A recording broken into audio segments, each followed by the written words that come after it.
Thank you. Secretary Mattis, Secretary Tillerson, members of the Cabinet, members of Congress, members of the armed forces and law enforcement community from across this country, good afternoon, and thank you all for being here. As President Donald Trump articulates his vision to put the national security of America first, President Trump has no higher priority than the safety and security of the American people. And since the outset of our administration, he's worked tirelessly to make America stronger and safer than ever before. President Trump knows that American strength and security depends on a vibrant and growing economy. That's why this president has championed free and fair trade. He's rolled back federal red tape in record numbers. He's unleashed American energy. And under President Trump's leadership this week, Congress will pass the largest tax cut in American history.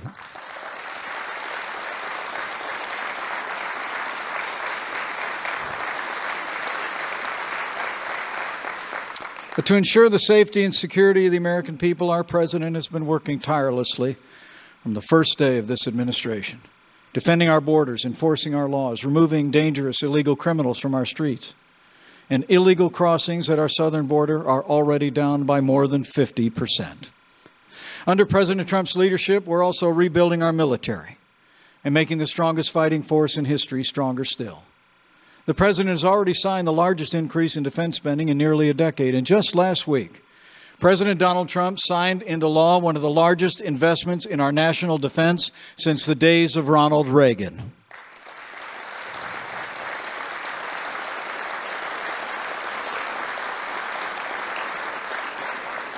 With renewed American leadership, we're achieving real results on the international stage. Our NATO allies are paying more toward our common defense. North Korea is isolated as never before. This president's put Iran on notice, and he's put the war in Afghanistan on a path to victory.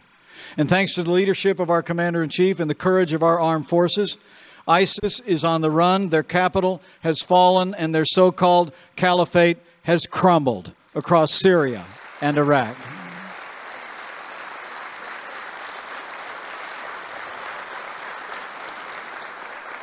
In less than a year, President Trump has made enormous progress to promote peace through American strength. And today, President Trump will take another crucial step to ensure the safety and security of our country far into the future, as he announces to the American people and to our allies and adversaries across the wider world a national security strategy that puts America first. So with gratitude for his unwavering commitment to make America safe again, it is now my high honor and distinct privilege to introduce to you the 45th President of the United States of America, President Donald Trump.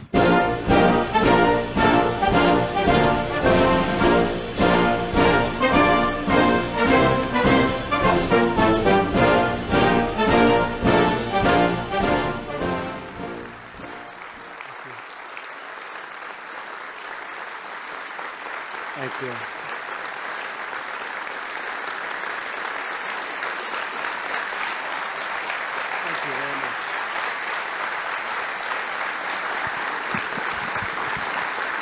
Thank you very much. Thank you, please.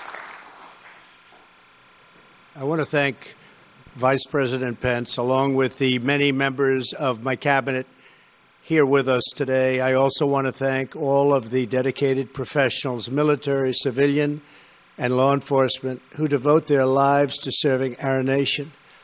In particular, I want to recognize General Dunford and the members of the Joint Chiefs of Staff. Thank you. Thank you. Thank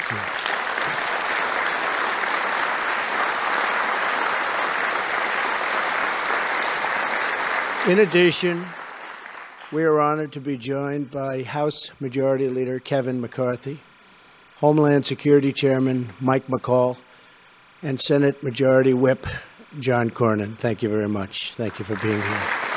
Thank you. Thank you. Let me begin by expressing our deepest sympathies and most heartfelt prayers for the victims of the train derailment in Washington State. We are closely monitoring the situation and coordinating with local authorities, it is all the more reason why we must start immediately fixing the infrastructure of the United States. We're here today to discuss matters of vital importance to us all: America's security, prosperity, and standing in the world. I want to talk about where we've been, where we are now, and finally, our strategy for where we are going in the years ahead. Over the past 11 months, I have traveled tens of thousands of miles to visit 13 countries. I have met with more than 100 world leaders. I have carried America's message to a grand hall in Saudi Arabia, a great square in Warsaw, to the General Assembly of the United Nations, and to the seat of democracy on the Korean Peninsula. Everywhere I traveled, it was my highest privilege and greatest honor to represent the American people. Throughout our history, the American people have always been the true source of American greatness. Our people have promoted our culture and promoted our values. Americans have fought and sacrificed on the battlefields all over the world. We have liberated captive nations, transformed former enemies into the best of friends, and lifted entire regions of the planet from poverty to prosperity. Because of our people, America has been among the greatest forces for peace and justice in the history of the world. The American people are generous. You are determined, you are brave, you are strong, and you are wise. When the American people speak, all of us should listen. And just over 1 year ago, you spoke loud and you spoke clear. On November 8th, 2016, you voted to make America great again.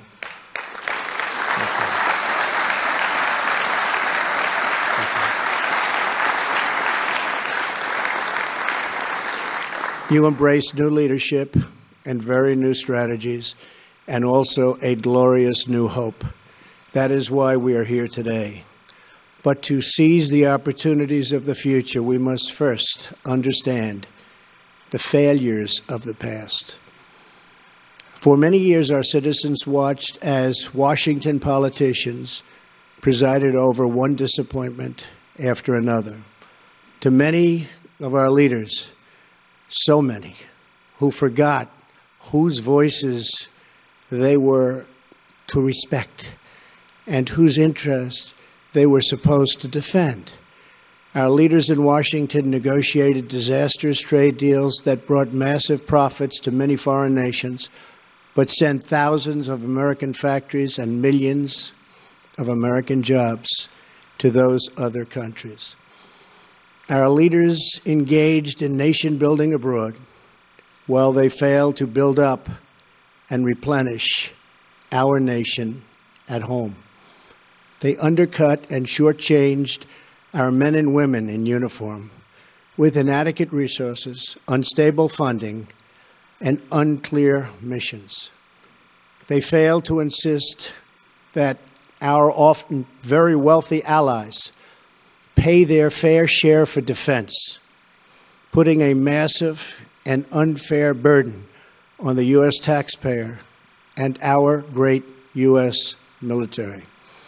They neglected a nuclear menace in North Korea, made a disastrous, weak, and incomprehensibly bad deal with Iran, and allowed terrorists such as ISIS to gain control of vast parts of territory all across the Middle East.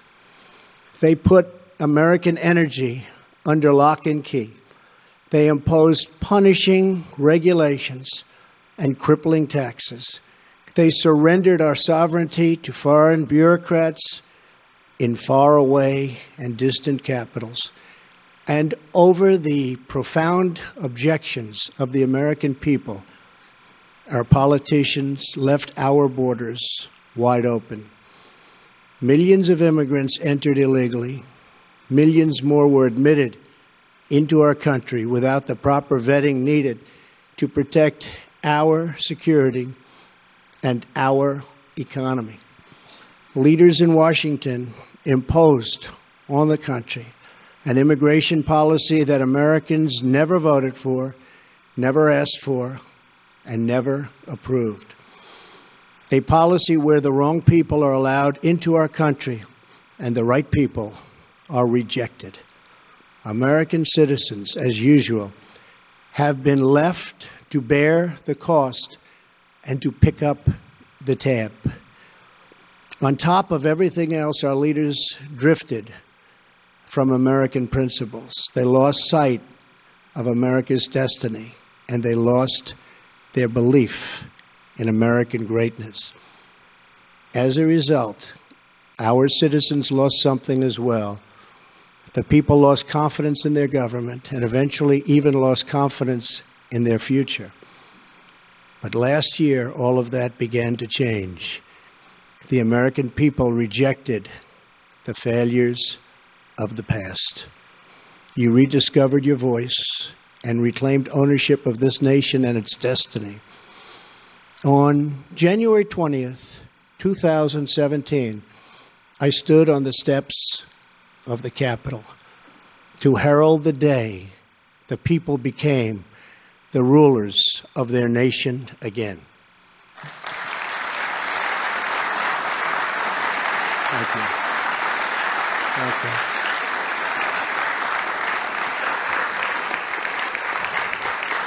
Thank you. Now, less than 1 year later, I am proud to report that the entire world has heard the news and has already seen the signs. America is coming back, and America is coming back strong. Upon my inauguration, I announced that the United States would return to a simple principle. The first duty of our government is to serve its citizens, many of whom have been forgotten. But they are not forgotten anymore. With every decision and every action, we are now putting America first. We are rebuilding our nation, our confidence, and our standing in the world. We have moved swiftly to confront our challenges, and we have confronted them head on. We are once again investing in our defense, almost $700 billion, a record this coming year. We are demanding extraordinary strength, which will hopefully lead to long and extraordinary peace. We are giving our courageous military men and women the support they need and so dearly deserve. We have withdrawn the United States from job-killing deals such as the Trans-Pacific Partnership and the very expensive and unfair Paris Climate Accord. And on our trip to Asia last month, I announced that we will no longer tolerate trading abuse.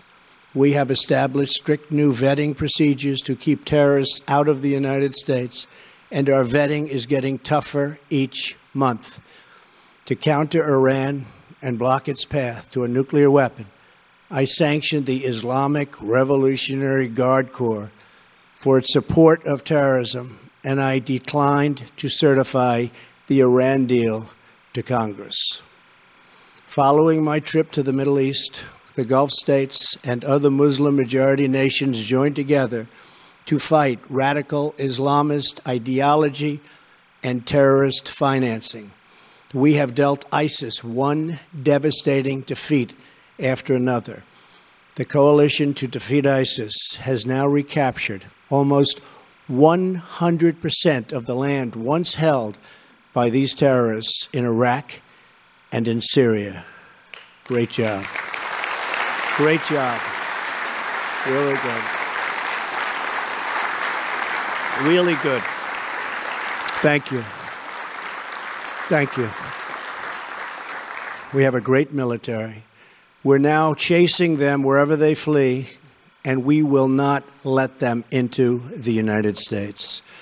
In Afghanistan, our troops are no longer undermined by artificial timelines, and we no longer tell our enemies of our plans. We are beginning to see results on the battlefield, and we have made clear to Pakistan that while we desire continued partnership, we must see decisive action against terrorist groups operating on their territory. And we make massive payments every year to Pakistan. They have to help.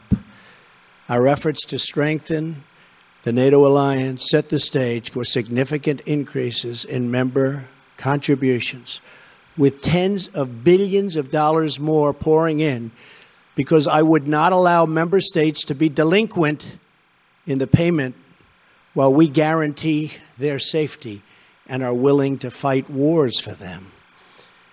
We have made clear that countries that are immensely wealthy should reimburse the United States for the cost of defending them. This is a major departure from the past, but a fair and necessary one. Necessary for our country, necessary for our taxpayer, necessary for our own thought process. Our campaign of maximum pressure on the North Korean regime has resulted in the toughest ever sanctions. We have united our allies in an unprecedented effort to isolate North Korea. However, there is much more work to do. America and its allies will take all necessary steps to achieve a denuclearization and ensure that this regime cannot threaten the world.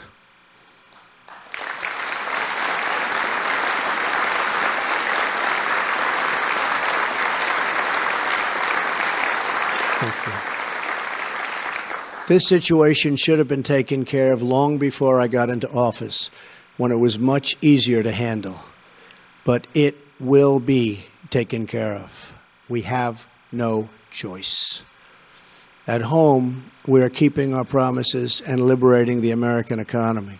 We have created more than 2 million jobs since the election. Unemployment is at a 17-year low. The stock market is at an all-time high, and just a little while ago hit yet another all-time high, the 85th time since my election.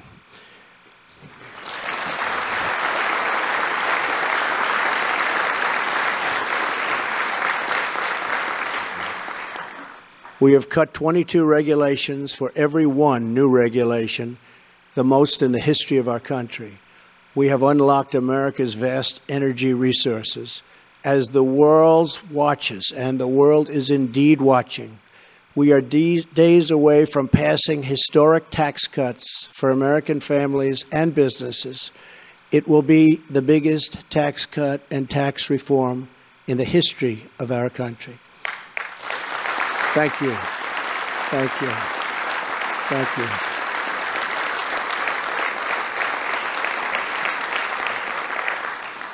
And we are seeing the response we fully expected.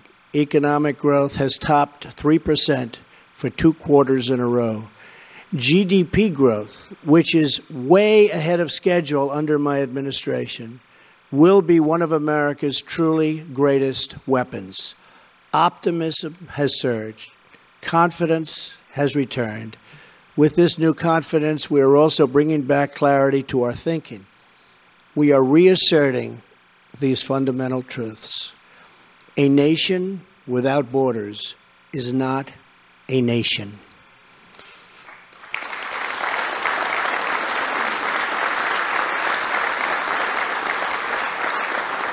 A nation that does not protect prosperity at home cannot protect its interests abroad. A nation that is not prepared to win a war is a nation not capable of preventing a war.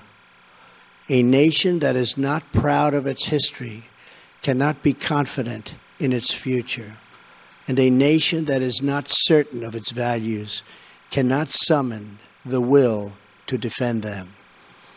Today, grounded in these truths, we are presenting to the world our new national security strategy. Based on my direction, this document has been in development for over a year. It has the endorsement of my entire cabinet. Our new strategy is based on a principled realism, guided by our vital national interests and rooted in our timeless values. This strategy recognizes that whether we like it or not, We are engaged in a new era of competition. We accept that vigorous military, economic, and political contests are now playing out all around the world. We face rogue regimes that threaten the United States and our allies. We face terrorist organizations, transnational criminal networks, and others who spread violence and evil around the globe. We also face rival powers, Russia and China, that seek to challenge American influence, values, and wealth. We will attempt to build a great partnership with those and other countries, but in a manner that always protects our national interest. As an example, yesterday I received a call from President Putin of Russia thanking our country for the intelligence that our CIA was able to provide them concerning a major terrorist attack planned in St. Petersburg, where many people, perhaps in the thousands, could have been killed. They were able to apprehend these terrorists before the event with no loss of life, and that's a great thing, and the way it's supposed to work. That is the way it's supposed to work. But while we seek such opportunities of cooperation, we will stand up for ourselves and we will stand up for our country like we have never stood up before. Thank you. Thank you.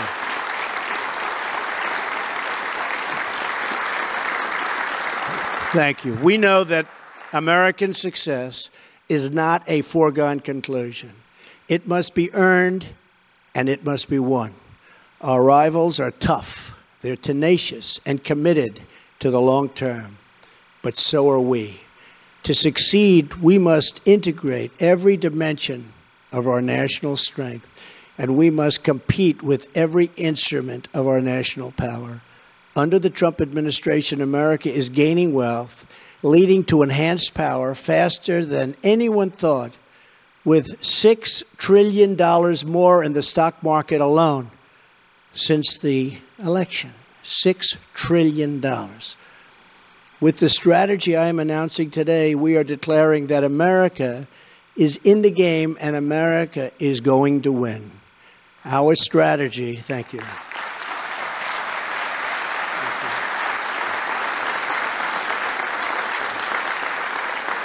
Our strategy advances four vital national interests. First, we must protect the American people, the homeland, and our great American way of life. This strategy recognizes that we cannot secure a nation if we do not secure our borders. So for the first time ever, American strategy now includes a serious plan to defend our homeland. It calls for the construction of a wall on our southern border, ending chain migration and the horrible visa and lottery programs, closing loopholes that undermine enforcement, and strongly supporting our Border Patrol agents, ICE officers, and Homeland Security personnel.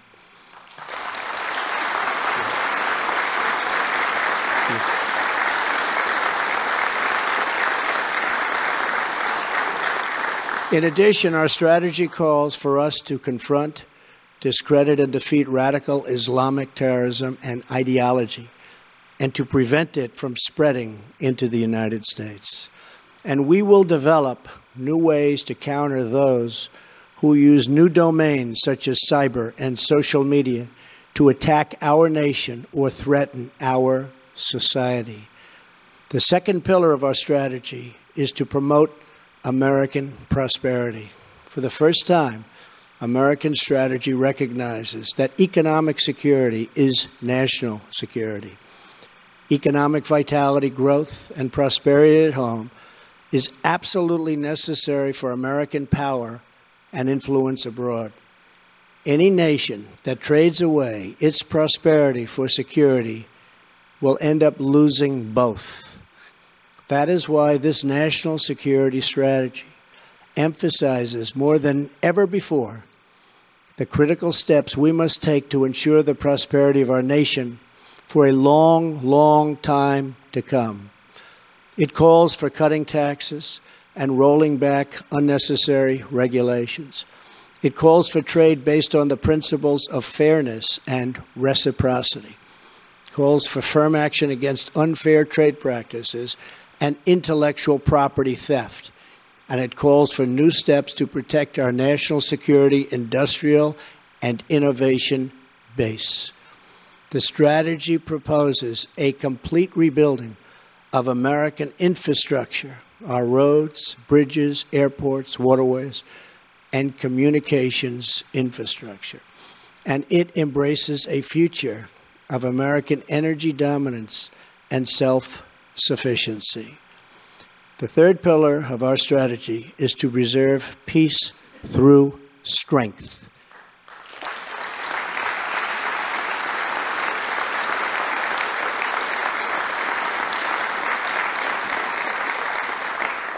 We recognize that weakness is the surest path to conflict, and unrivaled power is the most certain means of defense. For this reason, our strategy breaks from the damaging defense sequester. We're going to get rid of that.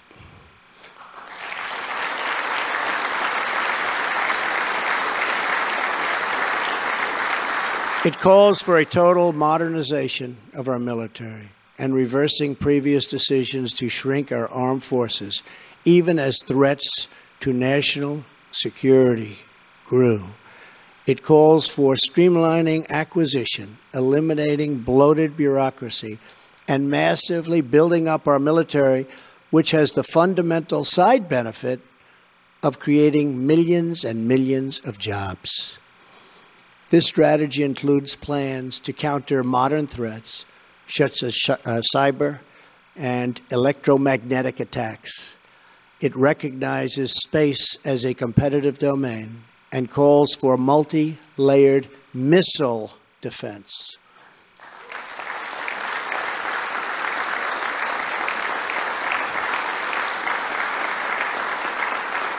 This strategy outlines important steps to address new forms of conflict, such as economic and political aggression. And our strategy emphasizes strengthening alliances to cope with these threats. It recognizes that our strength is magnified by allies who share principles and our principles and shoulder their fair share of responsibility for our common security. Fourth and finally, our strategy is to advance American influence in the world. But this begins with building up our wealth and power at home. America will lead again.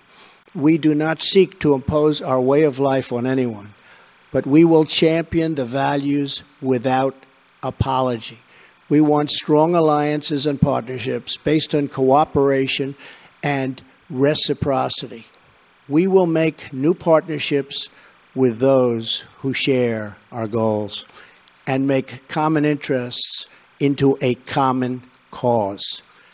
We will not allow inflexible ideology to become an obsolete and obstacle to peace. We will pursue the vision we have carried around the world over this past year, a vision of strong, sovereign, and independent nations that respect their citizens and respect their neighbors. Nations that thrive in commerce and cooperation, rooted in their histories and branching out toward their destinies. That is the future we wish for this world, and that is the future we seek in America. Thank